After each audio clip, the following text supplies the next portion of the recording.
Hello, my name is Byron Johnson. I'm the city manager for Quesnel. Our city council has approved adding a referendum to the upcoming local government election, which occurs this October. The city is going to be seeking voter approval to borrow money to build a new public works facility. This video will give you a better idea of the condition of the existing facility. As most of you are aware, the old public works buildings are located on both sides of Davie Street alongside the Quesnel River. The buildings are very old, with some of them dating from the 1940s and the newest one built in 1980. As you'll see in this video, there is not one building that has any real value left. Renovations to the existing buildings would be very expensive, and even if they were done, we would still have a collection of old buildings that are well below the floodplain. Speaking of the floodplain, the buildings on both sides of Davie Street are below the floodplain level. We have had several floods in the past where the buildings were only accessible by boat. It is not possible to somehow lift these buildings above the floodplain without totally rebuilding the works yards and each building. Because these buildings are also in the protected riparian area of the Quesnel River, it would not even be possible to rebuild them in the existing location. In any flooding incident, our city crews are the first responders, protecting the rest of the community. We cannot afford to delay emergency responses because city crews must first evacuate their own facilities. Over the last while, a number of people have asked, why don't we just fix the buildings we currently use to avoid an expensive new facility? That's a great question. To help answer this, we brought in an independent third-party engineering firm, West Edge Consulting, to perform a condition assessment of the 8 buildings used by our public works crews. Matt Thomas, our Director of Public Works Operations, is going to go into the details of the report finding. Building 1 has covered bays used for storage of winter stand, large vehicles, and our plants and flowers. The building has the main employee lunchroom, washrooms, lockers, and a first aid room. There are also 2 bays that are used for our painting. As you can see, most of our employees' lockers are located here in our painting bay. There isn't proper ventilation, thus causing poor air quality. This area obviously lacks privacy for our workers trying to access their lockers. In all areas of the building, lighting quality is poor and there is no emergency lighting. Both the men's and ladies' washrooms do not meet current code requirements for access, and the lunchroom is undersized and dysfunctional. Up to 65 employees use this lunchroom daily, yet only 36 employees are able to sit comfortably. The exterior windows, doors, and overhead doors are original 1970s and provide little energy efficiency. The structure of the building has not been well protected from the environment and has experienced different degrees of corrosion and damage to multiple support columns.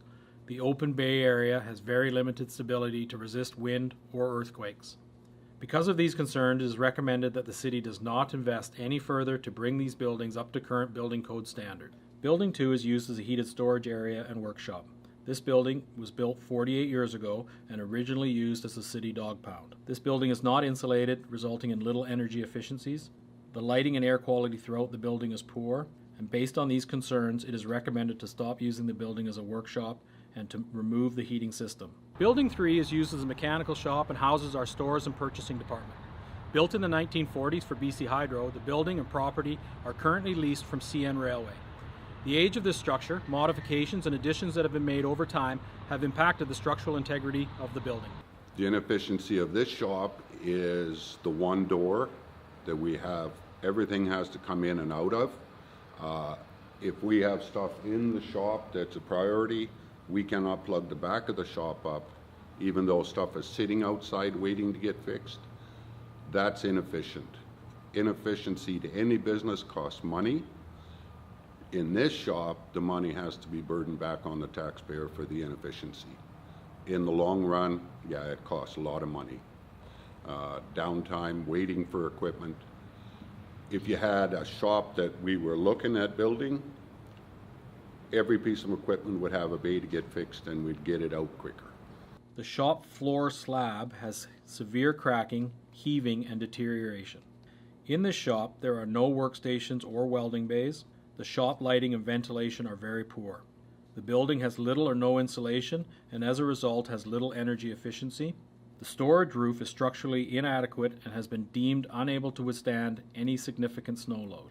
Because of these concerns, it is recommended that the city not invest or upgrade this building as it would far exceed the cost of rebuilding. Building 4 is a temporary trailer with offices for public works managers and a reception area for guests.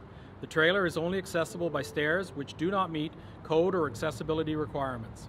The trailer has little insulation and the doors and windows leak badly, resulting in no energy efficiency and health concerns.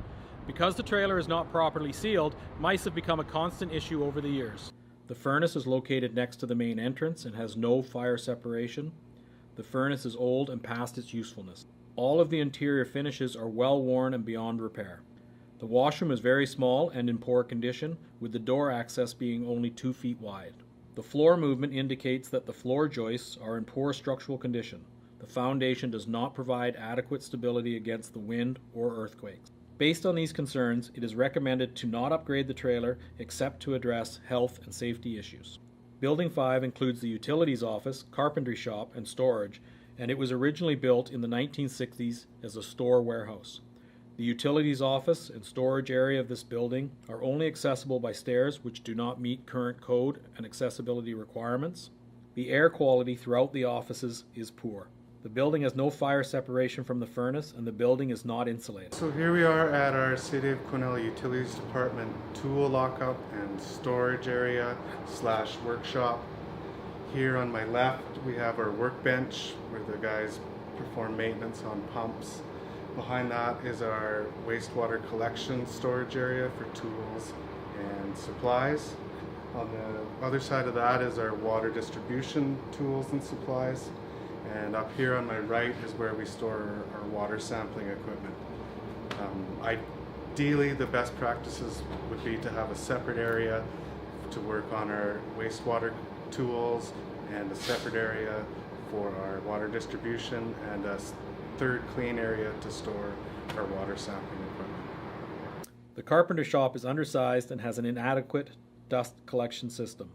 The building structure does not provide adequate stability against wind or earthquakes. Because of these concerns, it is recommended to not upgrade this building except to address health and safety issues. Building 6, built in 1947, is where we store the backhoes and gardening supplies. The structure and roof are in extremely poor condition, and the life expectancy is far past what would be deemed reasonable. Based on these concerns, it is recommended that the city discontinue using this building as there is general concerns for safety. Building 7 is where we store piping and other utilities materials in heated storage bays. The current condition of this building is poor. Moisture has damaged walls and the roof structure. It is suspected that the structural capacity may be weakened by moisture. This building should not be used as heated storage, as the cost to maintain heat in this space is not economically viable. Building 8 is a shed which is currently used to store fencing material. The roof is in substandard condition with signs of rot showing on the ends of the rafter. Life expectancy is limited and it is not recommended to upgrade this building except to address the health and safety issues. As you have seen, every single building at the current works yard is problematic, with structural issues, health and safety issues, and inefficient designs. The City of Quesnel, and by default the city taxpayers, have a responsibility to provide a safe and healthy work environment. We are currently not meeting this responsibility with the existing facilities. Public Works provides City of Quesnel residents with critical services that have a big impact on their daily life, including provision of safe drinking water, sewer collection and treatment, storm water collection, snow removal, road and sidewalk construction and maintenance, garbage collection, parks upgrades and maintenance, landfill operations, cemetery maintenance and operations, and emergency response. The proposed Public Works facility will be located on Sword Avenue at the old soccer fields. The new site is in an industrial area, allowing city crews to start early or end late without disturbing residents. It is large enough to be a unified yard, which will include all public works and utilities functions, and it is still centrally located in the community, reducing travel time for city crews and equipment. The time to replace the Public Works facility is now. Every year this project is delayed, the cost will increase. As a city, we need to provide a safe and productive workplace for our employees. I urge you to vote yes for the new Public Works facility. Learn more at www.quesnel.ca/referendum. Thank you.